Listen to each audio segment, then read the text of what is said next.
하나님의 말씀은 마가복음 11장 12절에서 14절까지의 말씀입니다. 우리 세 절의 말씀이니까요. 우리 함께 같이 큰 목소리로 같이 읽도록 하겠습니다. 이튿날 그들이 베다니에서 나왔을 때에 예수께서 시장하신지라 멀리서 잎사귀 있는 한 무화과 나무를 보시고 혹 그 나무에 무엇이 있을까 하여 가셨더니 가서 보신즉 잎사귀 외에 아무것도 없더라. 이는 무화과의 때가 아님이라. 예수께서 나무에게 말씀하여 이르시되 이제부터 영원토록 사람이 내게서 열매를 따먹지 못하리라 하시니 제자들이 이를 듣더라. 네, 반갑습니다. 동산교회 이렇게 방문하게 돼서 너무 뜻깊고 우리 목사님 어떻게 생각할지 모르지만 저는 마음속으로 굉장히 친밀한 교회고 감격이 있는 교회예요. 왜 그러냐면 작년 요맘때쯤 제가 태국으로 나가기 딱 일주일 전에 동산교회 와서 마지막 설교를 하고 나왔거든요. 근데 올해 제가 큰 사건을 하나 겪고 첫 설교를 동산교회에서 또 하게 돼서 저한테는 참 개인적으로 의미가 있어요. 목사님은 생각도 안 하시겠지만 저한테는 좀 의미가 있습니다. 저는 태국에서 선교를 하고 있는 전원성 선교사라고 하고요. 여러분들 태국 하면 주로 여행 가시는 곳이 방콕이랑 치앙마이 많이 가시죠? 저는 피사놀룩이라고 그러고 방콕이라고 하고 치앙마이 그 중간에 딱 위치하고 있는 피사놀룩이라고 하는 중부지방에서 사역을 하고 있고요. 지금은 청년들을 대상으로 또 이렇게 어린 학생들도 사역을 하고 있습니다. 근데 요즘 사역의 지경이 넓어지려고 하는 것 같아요. 저희 아내랑도 이번에 들어서 얘기해보고 또 저도 기도하면서 사역해 주신 마음이 더 어린 영혼들에 대한 마음을 주셨는데 특별히 그전에는 제가 태국을 2005년도에 가서도 선교를 해보고 했는데 한 번도 빈민, 고아를 생각해 본 적이 없는데 요즘은 저희 아내랑 저에게 동일한 감동을 주신 게 뭐냐면 그 빈민과 고아들을 위한 사역에 대한 마음을 자꾸 부어주셔서 무거운 마음으로 좀 계속 기도를 하고 있습니다. 그래서 여러분들도 저를 위해서 생각날 때마다 그렇게 사역의 지경이 넓어지게 해달라라고 좀 기도를 했으면 좋겠어요.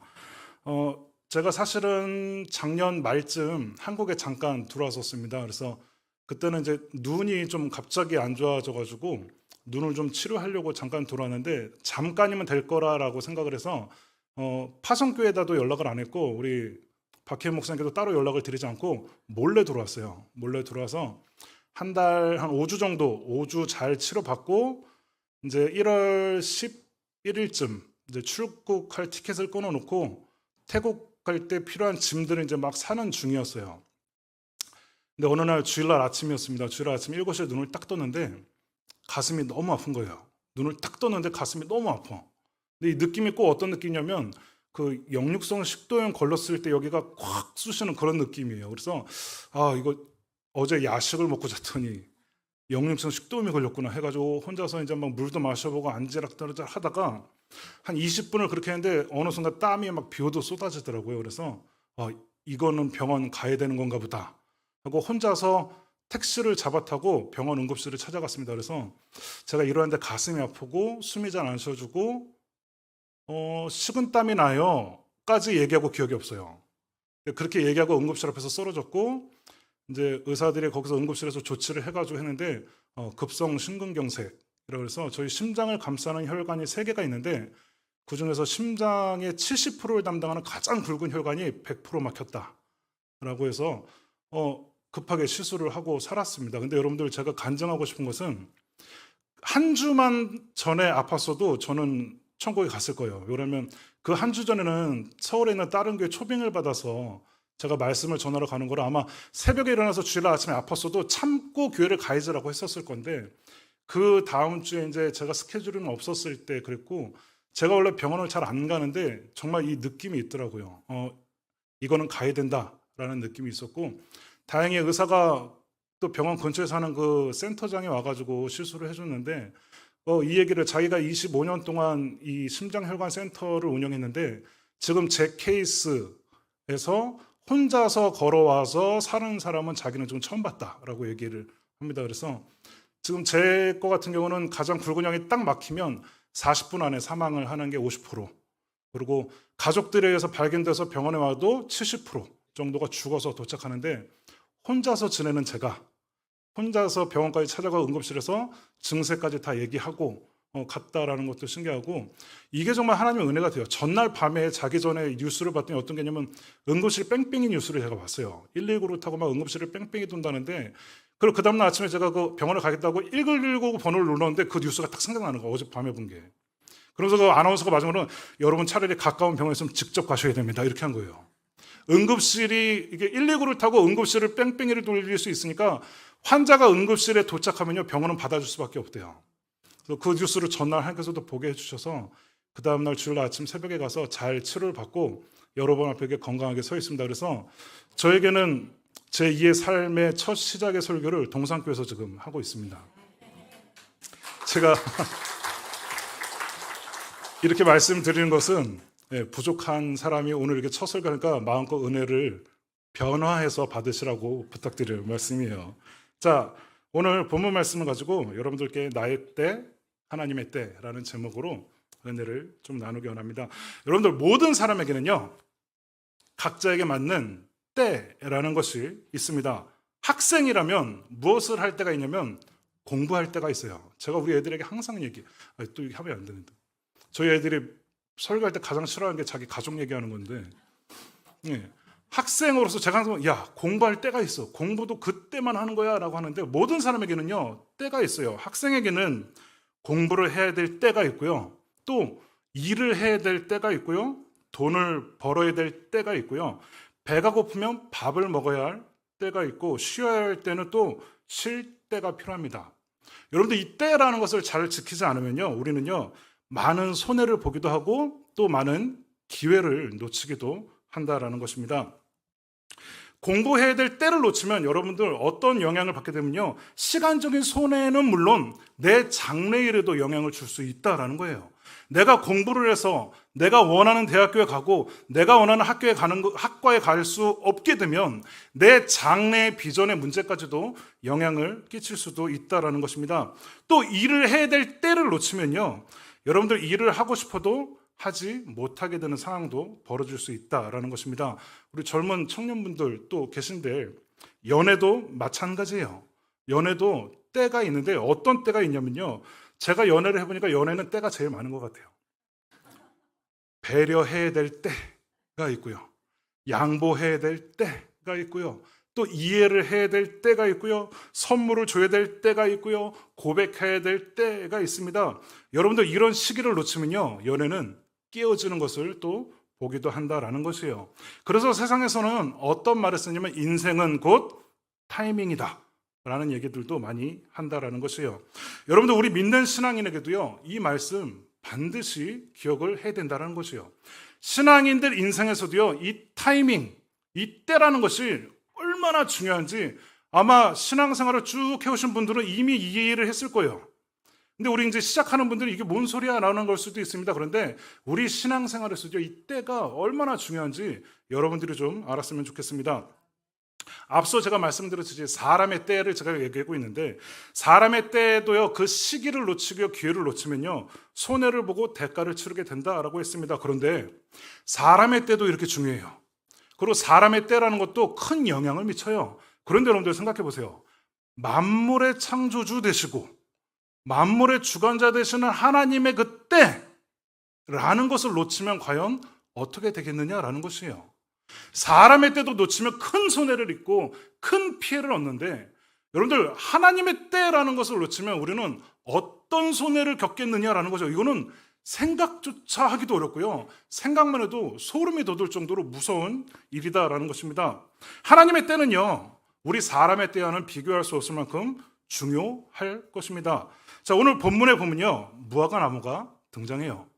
근데 여러분들 이 무화과 나무는요. 예수님의 필요를 채우지 못함으로써 저주받아서 어떻게 되냐면 뿌리채 말라버렸다라 그래요. 여러분 나무가 있는데 나무의 생명의 근원은 어디에 있냐면 뿌리에 있는 거거든요. 나무가 아무리 상처를 받아도 뿌리만 살아있으면 다시 소생할 가능성이 있습니다. 그런데 오늘 성경에 보니까 뿌리채 말라버렸다라고 하는 것은요. 이 나무는 소생할 기회가 있다 없다? 없다라는 것이에요. 근데 여러분들 오늘 본문을 좀 눈치 있는 분들은 자세히 한번 보세요. 오늘 보면 그 세 절을 가만히 보면요, 이상한 게 있습니다. 혹시 찾으셨나요? 오늘 성경을 가만히 보고 있으면 이상한 점이 있어요. 자, 13절 우리 한번 한 목소리로 합독하겠습니다. 시작. 멀리서 잎사귀 있는 한 무화과 나무를 보시고 혹 그 나무에 무엇이 있을까 하여 가셨더니 가서 보신즉 잎사귀 외에 아무것도 없더라. 이는 무화과의 때가 아님이라. 자, 여러분들 혹시 찾으셨나요?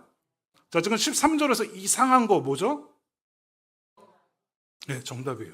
자, 오늘 본문에 보니까 재밌는 거예요. 이것을 왜 기록했을까가 굉장히 중요합니다. 성경에 이 문장이 왜 들어갔을까가 굉장히 중요한데, 자, 예수님이 무화과 나무에 열매가 있을까요? 가셨더니 열매가 없다로 끝났으면 아마 우리는 저 무화과 나무 어떡하냐, 열매가 없었네, 열매 없는 무화과 나무였네 라고 생각했을 거예요. 근데 성경이요, 이 뒤에 이 문장을 집어넣었다라는 것이요, 이는 무화과의 때가 아니다라는 말을 분명히 넣었다라는 거예요. 그러면 여러분들 이유가 있다라는 것이에요. 자, 여러분들 무화과 나는 것은요, 열매가 이 시기, 무화과의 때가 아니었다라는 것은요, 무화과가 열매 맺을 시기가 아니었다라는 말이에요. 1년에 두세 번 정도 무화과 나무는 열매를 맺거든요. 그래서 그 당시에 살고 있던 사람들의 서민들의 귀한 양식이 되기도 했고요. 간단한 먹거리가 되기도 했던 것도 바로 무화과 나무인데, 하필이면 예수님이 오셨을 당시는요, 막 수확이 이루어진 이후라 열매가 없었다로도 해석이 되고요. 또 아직 열매를 맺고 있는 과정 가운데 먹을 수 있는 열매가 없었다라고도 볼 수 있다라는 것이에요. 여러분들 무화과 입장에서 생각해 보자라는 거예요. 자, 내가 지금 무화과 나무야. 무화과 나무에서는요, 지금 봉변 맞은 거예요. 나는 아직 열매를 맺을 때가 아니에요. 여러분들, 제가 이거 때라고 이 설교를 준비하면서 저는 어떤 생각이냐면, 저희 아내가 첫째 임신했을 때거든요. 한겨울에 여보 골든 키위가 먹고 싶어. 이거 제가 지금 그 10년 전쯤 설교할 때마다 얘기해요. 이게 저한테서 상처라. 예. 네. 아니 갑자기 뜬금없이 한겨울에 골든 키위가 먹고 싶었는데, 그 당시에 골든 키위가 그렇게 흔하지 않았었어요. 그게 한 17, 8년 전이었거든요. 근데 한겨울에 그걸 먹고 싶다니까 제가 여기저기 수소문하고 야채 가게, 과일 가게를 다 찾아다녔는데 없어. 그러다가 부산에 있는 지역에서 골든 키위가 이제 들어와서 판다라는 소식이 있는 거라서 제가 전화를 해가지고 택배를 부탁해서 받았어요. 그것도 집으로 안 받았어요. 깜짝 쇼해 주려고 저 사역하는 교회로 받아가지고 우리 아내를 탁 갖다 줬어요. 감동했겠어요, 안 했겠어요? 그랬으면 상처 안 받았겠지. 줬는데 그러면 웬 키위? 이러면서 여보 먹고 싶다 그랬잖아. 그랬더니 그건 그때고 내가 이거, 예. 저는 구하려고 일주일을 고생했는데 일주일 만에 갖다 주니까. 자, 여러분들 이거예요. 그때가 아닌 과일을 구하는데 엄청나게 힘들었거든요. 근데 지금 무화과 입장에서는요, 봉변이에요. 열매 맺을 때가 아니야. 한창 양분을 빨아들여서 꽃을 피워야 되고, 이것이 열매가 맺는 동안에 시간이 필요하고, 또 그 열매가 맺었어도 이것을 달게 하기 위해서 내가 물과 양분을 쭉쭉 빨아들여서 막 당을 만들고 햇빛을 받아야 되고 해가지고 해야 맛있고 단 무화과 나무 이 열매를 낼 수 있는데, 예수님께서 뜬금없이 지금 무화과의 때가 아닐 때여서 열매가 있나 보다가 없으니까 어떻게 보면 내가 지금 무화과의 때가 아닐 때 왔구나 한 게 아니라, 이런 넌 뿌리쳐 말라버려 라는 저주를 받았다라는 것이에요. 이거 무화과 입장에서 굉장히 큰 봉변 아니겠냐고요. 날벼락 아니겠느냐라는 것이요. 무화과 나무 입장에서는요, 예수님께서 차라리 조금 더 일찍 오시던가, 아니면 차라리 조금 더 늦게 오셨다면 열매를 맺을 수 있었는데, 하필이면 지금 오셔가지고 열매를 찾으니까 무화과는 억울할 수밖에 없는 상황이었다라는 것이에요. 무화과는요, 때가 되지 못해서 열매를 내지 못했어요. 그런데요, 예수님은요, 분명히 좀 뭐라고 얘기하냐면요, 무화과가 열매 맺는 때가 아닐 때 열매를 얻고자 하셨다라는 것이 중요하다라는 것이에요. 무화과는요, 무화과 입장에서는 잘못이 하나도 없어요. 왜? 때가 아직 안 됐거든. 그런데요, 뿌리가 마르는 저주를 받았습니다. 여러분들 왜 그럴까요? 오늘 성경에 보면 무화과는 잘못이 없거든요. 그런데 무화과는요, 말라버리는 저주를 받았다라고 되어 있어요. 자, 무화과 입장에서는요, 일단 열매 맺는 때가 아닌 것은 맞아요. 근데 무화과의 잘못이 무엇인가를 여러분들 좀 찾아야 된다라는 것입니다. 자, 오늘 본문에 등장하는 무화과 나무의 잘못은 과연 무엇일까요? 자, 여러분들 무화과의 잘못은요, 천지 만물의 주인 되시고 생명의 주관자 되시는 예수 그리스도가 열매를 얻고자 했는데 열매를 드리지 못했다라고 하는데 초점이 있다라는 것입니다. 예수님은요 이미 무화과의 열매가 없는 줄도 아셨고요. 무화과의 때가 아닌 것도 이미 알고 계셨어요. 무화과의 잘못은 무엇이냐면요, 자기 자신에게 초점만 맞췄고 주관자이신 예수님께 초점을 맞추지 못했다라는 것입니다. 예수님이 원하시는 것은 일단 상관없어. 일단 나는 아직 준비가 안 되었다라는 데 무화과나무는 초점을 맞췄다라는 것이에요. 여러분들 오늘 등장하는 무화과나무는요, 우리 각 사람의 심령 하나하나를 투영해서 보여주기도 한다라는 것입니다. 무화과는요 아직 자기의 때가 아니었습니다. 그리고 지금 와서 열매를 내놓으라라고 하는 예수님이 황당하게 느껴졌을 수도 있어요. 열매를 찾는 예수님을 오히려 설득했을지도 모릅니다. 아이고 예수님, 지금 열매가 열릴 때이겠습니까? 그것도 모르셨어요? 너무 일찍 오셨어요. 아이고, 승질도 급하시긴. 이렇게 설득했을 수도 있다라는 것입니다. 예수님이 지금 내 앞에 오셔서 나를 찾았다라는 것은 엄청난 사건 아니에요? 여러분들, 예수님이 지금 내 앞에 와서 예수님의 필요가 내게 있을까라고 나를 찾으신 것 자체가 감당할 수 없는 감격이고 감당할 수 없는 은혜인데, 이것은 안중에도 없어. 왜? 내 지금 상황이 더 중요하거든요. 창조주이신 하나님이 그 예수 그리스도가 나를 찾았다는 사실보다 내가 지금 준비 안 됐다는 사실이 더 커요. 그러니까 여기에 초점을 누구로 맞추냐면 예수 그리스도에게 초점을 맞춘 것이 아니라 바로 나 자신에게만 초점을 맞췄기 때문에 문제가 있었다라는 것입니다. 여러분들, 이것이 요즘 세대를 살아가고 있는 성도들의 모습과 같지 않나요? 혹 여러분의 모습과도 같지 않느냐라는 것입니다. 하나님요 무슨 일 좀 맡기려고 하면요 대다수가 짠 듯이 뭐라고 얘기하는지 아세요? 나는 아직 준비가 안 돼서, 제가 아직 준비가 안 돼서, 제가 아직 때가 안 돼가지고, 제가 아직 미련해가지고, 제가 아직 모자라가지고, 제가 아직 미련해가지고, 이런 말들을 너무나도 많이 합니다. 하나님의 말씀이나 부르심은요 하나도 영향력이 없어요. 하나님이 나를 부르시고, 하나님이 나를 콜링하시고, 하나님이 나에게 사명을 주시고, 하나님이 나를 선택하셨는데 이것에 대한 감격은요 하나도 없어요. 오히려 하나님을 내가 지금 설득하려고 한다라는 것이에요. 여러분들, 제가 짧지 않은 기간 그래도 사역을 해봤는데 이 사역을 하면요 동일한 상황을 너무나도 많이 마주쳐요. 어떤 부서를 맡던, 어떤 교구를 맡던, 어떤 구역을 맡던 이런 상황들은요 너무나도 쉽게 마주한다라는 것이요. 제가요 신중하게 기도해요. 연말 되면요 목사님들 항상 고민이 그거예요. 내년도 임직자들, 내년도 중직자들, 내년도 직분들에 대해서 연말부터 기도 엄청 하거든요. 그럼요 하나님께서 기가 막히게 감동을 주시는 거예요. 나는 저 사람 쓰기 싫은데 이상하게 김 집사가 자꾸 떠올라. 나는 저 사람이 마음에 안 드는데 이상하게 이 청년이 막 떠오르고, 박 집사가 떠오르고, 김 장로가 떠오르고, 이 장로가 떠오르고 막 이게 떠올라요. 그러면 목사는요 순종하는 마음으로 찾아가서 권고하는 거예요. 내년에 청년부 부장 한번 해보시겠어요? 아무개 장로님 학생부 한번 맡아보시겠어요? 아무개 집사님 내년에 교사로 한번 헌신해 보시겠어요? 내년에 리더 해보시겠어요? 구역장을 해보시겠어요? 청년들에도 마찬가지 내년에 임원 좀 해볼래? 라고 하면요 100이면 100 다 뭐라고 얘기하냐면요, 여러분들 한 토씨도 틀리잖아. 목사님, 아이고 제가 아직 때가 안 돼서. 목사님 그렇지 않나요? 이거 많이 듣지 않나요? 동산교회는 안 그러죠? 저는 너무 많이 겪었거든. 목사님 제가 때가 안 돼서, 그리고 제가 아직 준비가 안 돼서 라고 얘기를 해요. 여러분들, 하나님이 부르시는 그때가 준비 아닙니까? 하나님이 나를 쓰시겠다고 부르시는 그때가 시작되는 거 아니에요? 하나님이 나를 부르는 그때가 요 이 땅 하는 그 자리예요. 내 삶은 항상 레디 상태가 있고 나는 무엇을 기다리는 거냐? 하나님의 콜링을 기다리는 거예요. 하나님의 부르심을 기다리는 거예요. 그런 나에게 하나님께서 이거 해볼래? 라고 하면요 아멘 하고 붙잡으면 끝나는 겁니다. 근데 우리는 뭐라 그러냐면 아직 제가 준비가 안 돼서라고 해요. 이거 하나님 입장에서 굉장히 민망한 상황 아니요? 하나님 볼 땐 준비가 된 것 같아서 부르신 건데, 하나님은 준비가 안 돼서 그럼 내가 너에게 능력을 줄게라고 해서 부르시는 건데, 뭐라고 얘기하냐면 내가 아직 준비가 안 돼서라고 해요. 그런데 이것이 제가 요즘 흔히 말하는 겸가교라는 말이에요. 겸가교, 저의 제자들은 다 이 말 하는데 이게 뭐냐면 겸손을 가장한 교만입니다. 내가 마치 겸손한 듯 아직 제 때가, 내가 아직 준비가 라고 얘기하는데요, 여러분들 이거 하나님 앞에 얼마나 교만한 말인지 아시냐 이 말이에요. 남이 들으면 되게 겸손한 줄 알아요. 제가 아직 준비가 안 됐어. 아이고 목사님 제가 아직 때가 안 돼서, 아이고 목사님 제가 아직 능력이 부족해서 라고 얘기하는데요, 이거 하나님의 입장에서요 굉장히 교만한 말이다라고 하는 거예요. 우리는요 하나님 앞에서요 너무나 우리의 생각과 판단을 내세웁니다. 내가 불가능하다고 판단되고 내가 불가능하다고 여기게 되면요 하나님은 눈에 들어오지 않아요. 우리가 맨날요 능력의 하나님, 전능하신 하나님, 이런 전능하신 하나님도 내 판단에 불가능한 상황에서 전능이라는 건 없어져. 내 판단에 맞는 능력을 행하시는 분만 하나님이야 라고 생각해요. 내가 불가능하다고 하면 하나님도 안 되는 거야.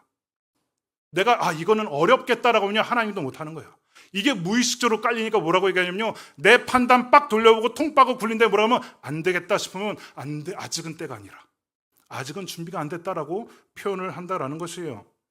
내 타이밍에 일하려고 하고요, 내 타이밍에 하나님이 맞춰주기를 원하고, 내가 원할 때 일하려고 하고, 내가 준비될 때까지 하나님께 기다리라고 말합니다. 이것이 나의 때예요. 무화과가 얘기했던 것이 바로 이것입니다. 제가 아직 열매 맺을 때가 안 됐습니다요. 근데 우리도 하나님께 똑같이 해요. 제가 아직 준비가 안 됐습니다. 여러분들 뭐가 달라요? 무화과 나무와 우리가 지금 뭐가 다르냐라는 것입니다. 내가 지금 판단하고 내가 지금 때다라고 하는 것은요 바로 나의 때요. 나의 때라는 것은요 다시 말하면 사람의 때라는 것입니다. 위에서 말한 것들은요 우리의 생각과 판단이 필요한 사람의 때예요. 계산을 해보고 계산이 맞아야, 판단에 합해야, 내 생각에 옳아야 내 시기에 딱 떨어져서 실행하는 것이 바로 사람의 때라는 것입니다. 그런데요 하나님의 때는요 우리의 생각이나 우리의 상황이나 우리의 현실과는 다르다라는 것을 보여주세요. 사람은요 하나님의 때를 마치 내가 준비가 되어야 실행하는 것으로 착각하고 살아갑니다. 내가 준비가 되고 내가 더 성숙하고 내가 더 배우고 내가 여유가 생기고 나서야 하나님의 일을 하려고 하는 습성들이 각자에게 다 있다라는 것이에요. 그런데 이런 것들은요 하나님을 전적으로 신뢰하지 못한다라는 것을 증명하기도 합니다. 내가 하나님을 나의 왕으로 모시지 못했다라는 것도 증명하게 된다라는 것이에요. 우리가 준비가 안 되었다 느껴도요, 내 스스로 내가 지금 부족하게 보여도요, 하나님이 열매를 원하실 때는요 이미 하나님 보시기에 내가 준비가 되었다 판단된 거예요. 하나님이 내게 열매를 구하고 헌신을 구하고 하나님이 내게 충성을 구하고 사명을 주실 때는요 이미 나는 그렇게 준비되어지지 않았다 느껴도 하나님께서는 그렇게 되었다 충분하다라고 판단했기 때문에 내게 기회를 주시는 것이다 라는 것입니다. 또 우리의 모습이 미약하고 어리숙할 때 우리는 더 하나님을 의지하고 매달릴 수밖에 없어요. 그렇기 때문에 그때가 바로 하나님의 가장 최적의 때이기 때문에 나에게 음성을 주시는 것이고 부르심을 주시는 것이다라는 것입니다. 제가 사역을 거쳐간 모든 부서는요 지금도 똑같아요. 제가 떠나왔던 교회들은요 지금도 이렇게 임원들을 뽑아요. 뭐냐면요, 임원이나 리더 같은 일꾼들을요 추천해서 투표하는 방식으로 뽑지 않습니다. 제가 부임하면요 그 교회 보면 막 정관에 연말에 임시총회가 열려고 정기총회가 열려서 막 회장을 추천받아서 과반 이상의 투표를 얻고 막 이런 거 있잖아요. 저는 이대로 하지 않았어요. 저는 투표해서 이번 뽑지 않고 투표해서 누굴 뽑지 않았습니다. 저는 뭐였냐면 한 10월 달쯤 되면요 이제 설교를 4주 동안 설교를 뭐냐면 사명에 대해서 설교를 해요. 그리고 뭐라고 하냐면, 야 너네들 지금부터 이런 기도해야 된다. 하나님, 제가 지금 하나님을 위해서 할 수 있는 게 뭘까 알려주세요. 제가 하나님께 무엇을 드리고 있을지 저에게 좀 알려주세요라고 기도해서 각 사람에게 부어주시는 그 감동대로 자원해라라고 얘기해요. 근데 처음엔 그 청년들이 그 설교 듣고요 굉장히 혼란스러워합니다. 이게 뭐 하는 거예요? 막 그래서 근데 제가 이거를 해보니까 얼마나 좋은지. 왜냐면 제가 교회 갈 때마다 회장이 됐어. 임원들이 있는데 임원들이 사명감이 없어. 한 8월 9월달쯤 되면 막 퍽퍽 나가 떨어져. 그럼 내가, 야 너 회장이 왜 그래? 총무가 왜 그래? 너네 임원이 왜 그래? 라면요 저는 하기 싫었는데요 뽑아가지고 투표하니까 됐어요. 이거예요. 근데 제가 이 청년들 만나서 자원해라, 하나님 부르신 대로 순종해라 하는 사람들은요 한 10월 달쯤 이렇게, 그리고 11월 달쯤 되면요 저에게 개인 톡이 와요. 목사님 저 내년에 회장으로 자원하고 싶습니다. 목사님 저 내년에 회계로 자원하고 싶습니다. 목사님 저 내년에 총무로 자원하고 싶습니다. 저 내년에 리더로 자원하고 싶습니다. 이렇게 자원자들이 막 생기기 시작해요. 여러분들 투표에서 뽑아서 된 사람과 자원한 사람의 가장 큰 차이가 뭔지 아세요? 뭘 것 같아요? 사명감이 다르다라는 것이에요. 뽑힌 사람들은요 책임감이 있어요. 그 책임감은요 직책에 대한 책임감은 있어요. 근데 무엇이 없냐면 사명감이 없어요. 여러분들 책임감과 사명감을 많이들 착각합니다. 나는 내가 가진 직분에 책임을 다하고 있어야 하는데요. 이 책임감은요, 언제든 상황이 바뀌면 없어지는 거예요.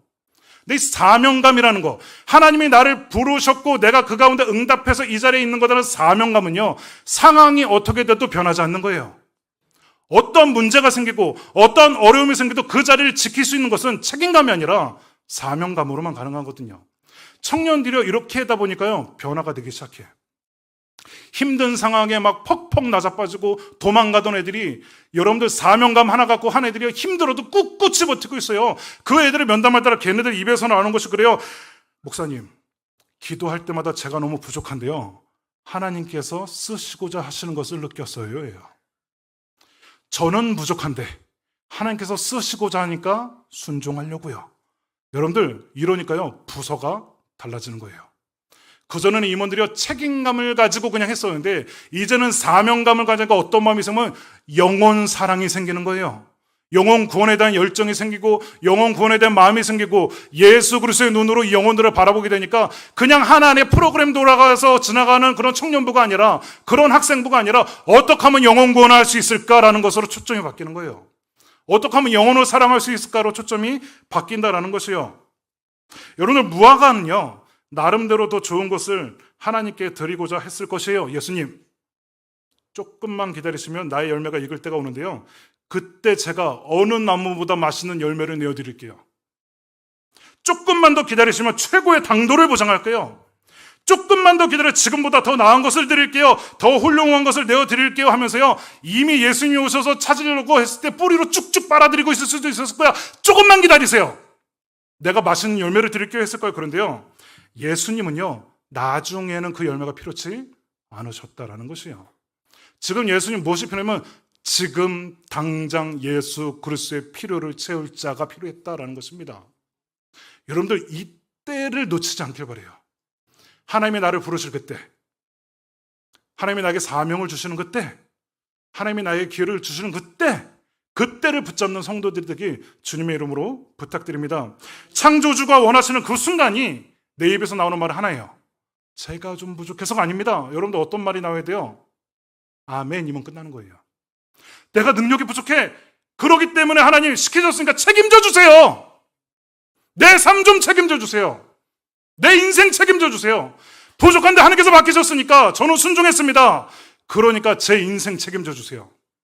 내가 맡은 이 부서 책임져 주세요. 내가 맡은 이 영혼들 책임져 주세요라고 그 책임을 누구에게 돌리면 하나님께 돌리는 거예요. 누가 책임지는 거야? 하나님이 책임져 주시는 거예요. 여러분들, 이것만큼 안전한 게 어디 있어? 이것만큼 든든한 게 어디 있어요? 사람이 책임진다는 거 믿지 마세요. 하나님이 책임진다는 건 변하지 않는 진리가 될 수 있다는 것입니다. 우리의 삶이 바뀌어야 돼요.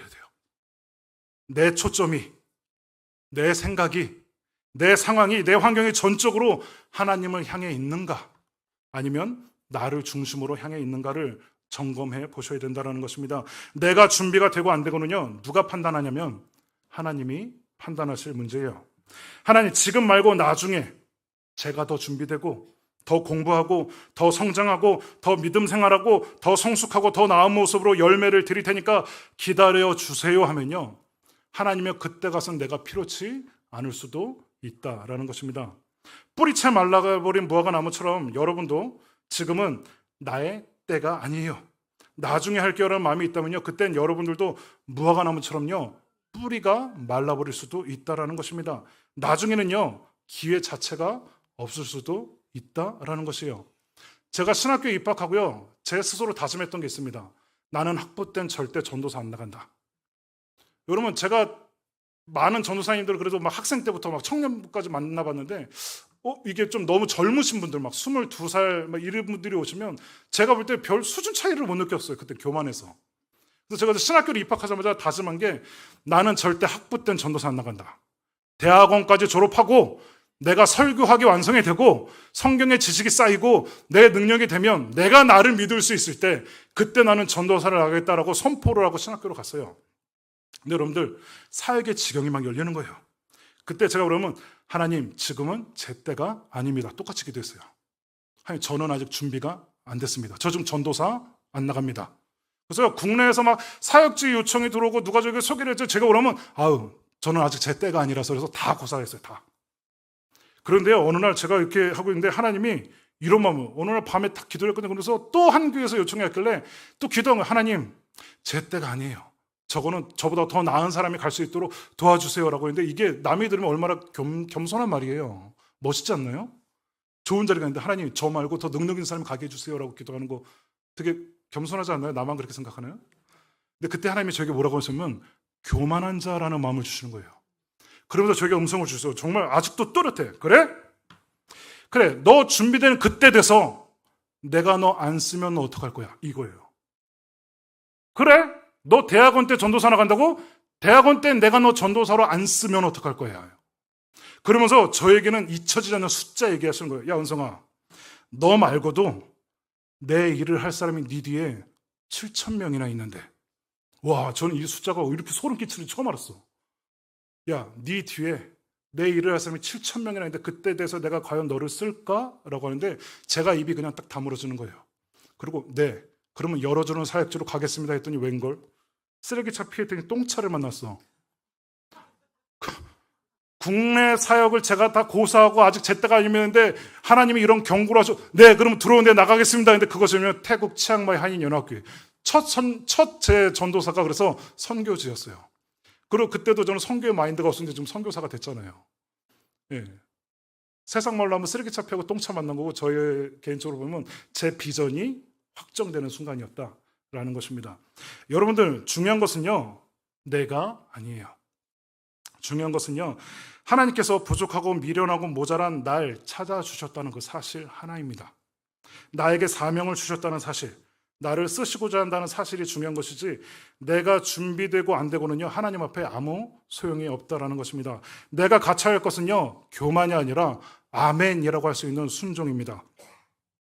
겸가교 기억하세요. 겸손을 가장한 교만. 이것이 내 인생에서 사라져야 된다는 것입니다. 나의 때에 내가 헌신하고 일하는 것은 아까도 얘기했죠. 책임감으로는 가능해요. 근데 하나님의 부르심에 순종하는 것은요. 사명감이 생깁니다. 사랑하는 동산교회 성도님들, 여러분을 목격하는 이 담임 목사님을 통해서든 또 하나님의 음성을 통해서든 부르심이 있다면요. 그때가 곧 기회예요. 목사님, 제가 아직 부족해서 다음에요. 아이고, 저는 아직 한참 모자라서 다음에요. 하나님, 제가 지금 바쁘니까 다음에요. 하나님, 지금 삶이 너무 팍팍하니까 다음에요 하는 순간 다음은 없다라고 여기셔야 됩니다. 이제 동산교회는요. 사역의 지경들이 계속 넓어질 거예요. 아멘? 예, 동산교회는 사역의 지경들이 넘겨나고 생겨나고 그때그때마다 무엇이 필요한 줄 아세요? 하나님이 쓸 일꾼들이 필요한 거예요. 겨울에 태국 선교도 준비한다고 들었습니다. 맞습니까? 목소리가 선포해야 되나요, 제가? 겨울에 선교 준비한다고 저는 들었어요. 현장에서 뵀으면 좋겠습니다. 그래서 하나님이 그 땅을 향한 그 뜨거움의 열정, 그 땅을 향한 그 부르심을 여러분들이 실제로 겪어봤으면 좋겠어요.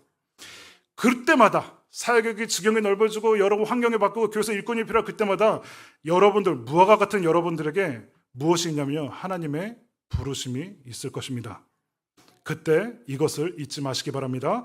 하나님이 나를 필요로 하실 그때가 곧 나의 때가 된다는 사실입니다. 나의 때가 하나님의 때가 아니라 하나님의 때가 나의 때가 된다는 사실을 기억해서 쓰임 받을 수 있을 때 하나님이 쓰실 수 있는 동산교회 성도들이 되길 주의 이름으로 축원합니다. 저는요 항상 이 소원을 품고 있습니다. 저는 이 사역하고의 마지막 때 우리 주님을 만났을 때 저는 이 한마디만 들었으면 좋겠다라는 기대함으로 살아가요. 여러분들도 이랬으면 좋겠습니다. 저는 이 칭찬 하나만 기억합니다. 그것이 뭐냐면요. 잘하였다, 착하고 충성된 종아. 저는 천국에서 이 말을 하나면 끝날 것 같아요. 예수님이 저를 만났는데 또 여러분들을 만났는데 야, 뭐 하다 왔냐가 아니라 너 왜 그렇게 살았냐가 아니라 너 겨우 왔다 여기 아니야? 이게 아니라 여러분들 보자마자 예수님의 입에서 어떤 말이 나게 되면 잘하였다, 착하고 충성된 종아. 이것이 여러분들 삶에 은혜가 있기를 원합니다. 기도하겠습니다.